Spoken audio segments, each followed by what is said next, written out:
It's me Mahanta, another new content. So আপনাদের মাঝে ছোট্ট একটা বিষয় নিয়ে আমি উপস্থিত হয়েছি।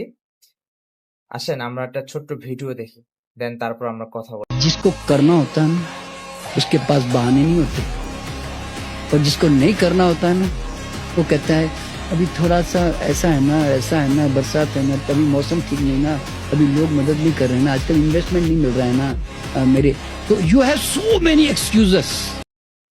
ভিডিওটা দেখে কি বুঝতে পারলেন? বুঝতে পারেন নাই, তাই তো? আসেন আমি বুঝাই দিই।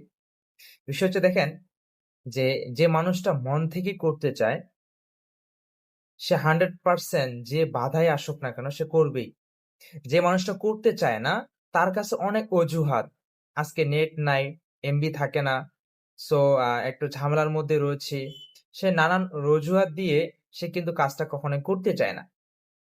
তার মানে বিষয় হচ্ছে দেখেন, এই কারণে এই ব্যক্তিরা কখনো জীবনে সফল হইতে পারে না।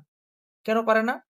কারণ তাদের মাঝে কোনো পারপাস নাই, কোনো মিশন নাই, কোনো গোল নাই। যার কারণে তাদের মধ্যে একটা ডিপ্রেশন কাজ করে। তারা ডিপ্রেশনে পড়ে যায়। তাহলে আমি বলব যে আপনারা অবশ্যই আপনার একটা পারপাস ঠিক করেন, একটা গোল ঠিক করেন, একটা মিশন ঠিক করেন। তাহলে আপনি বুঝতে পারবেন যে কালকে সকালে আমি ঘুম থেকে উঠে আমার কাজটা কি? আল্টিমেট কাজ, যে কাজটা করলে আপনার মধ্যে একটা পরিবর্তন আসবে। একজন মহান ব্যক্তি বলেছেন, "One decision can change your life." আপনি যদি একটা পজিটিভ মাইন্ডসেট নিয়ে একটা সিদ্ধান্ত নেন, তাহলে অবশ্যই আপনার জীবনে একটা পরিবর্তন আসা শুরু করবে। সো আসেন আমরা একটা সিদ্ধান্ত নেই পজিটিভ থেকে, তাহলে আমাদের লাইফে একটা পরিবর্তন আসবে। ধন্যবাদ।